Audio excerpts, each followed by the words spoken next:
সাংবিধানিক mandate, constitutional mandate হচ্ছে দুইটা, একটা জাতীয় সংসদ সদস্য নির্বাচনের জাতীয়, আর হচ্ছে রাষ্ট্রপতি নির্বাচন। জাতীয় সংসদের নির্বাচন অনুষ্ঠিত হয়েছে, নির্বাচন কমিশন কনস্টিটিউশনাল এটার দায়িত্বপ্রাপ্ত। সংসদ সদস্যদের শপথ গ্রহণ অনুষ্ঠিত হবে ইনশাআল্লাহ আগামীকালকে সকাল 10টায়। এটাও সাংবিধানিকভাবে স্পিকার অথবা ডেপুটি স্পিকার অ্যাভেলেবেল না থাকলে বা তারা অপারগ হলে বা তাদের মনোনীত প্রতিনিধি যদি না থাকে, সেই ক্ষেত্রে দ্বিতীয় অপশন হচ্ছে প্রধান নির্বাচন কমিশনার শপথ পাঠ করাবেন। সেই হিসাবে আগামীকালকে সকাল 10টায় জাতীয় সংসদের নির্বাচিত সদস্যদের শপথ গ্রহণ অনুষ্ঠিত হবে।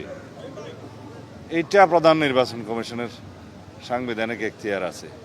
এর বাইরে কি বললেন, সংবিধান সংস্কার পরিষদ, এটা যদি কনস্টিটিউশনে ধারণ করা হয়, সেই মর্মে অ্যামেন্ডমেন্ট হয় এবং সেই শপথ পরিচালনার জন্য সংবিধানের তৃতীয় তফসিলে ফরম হয়, কে শপথ পাঠ করাবেন সেটা নির্ধারিত হয়, এতগুলো হয়ের পরে তারপরে হলে হতে পারে। ভাই, আরেকটা বিষয়, মন্ত্রিসভা কি চূড়ান্ত হয়ে গিয়েছে? আর কত সদস্য হতে পারে? আমরা বিভিন্ন গণমাধ্যমে দেখতে পাচ্ছি আগামীকাল পর্যন্ত অপেক্ষা করা যাবে না। আরেকটা বিষয় হলো, বিরোধী দল ছায়া সংসদ করছে, এই বিষয়টি কিভাবে দেখছেন? বিরোধী দল ছায়া সংসদ করার এই সংস্কৃতি উন্নত বিশ্বে আছে, যদি তা করে সেটাকে স্বাগতম জানাই।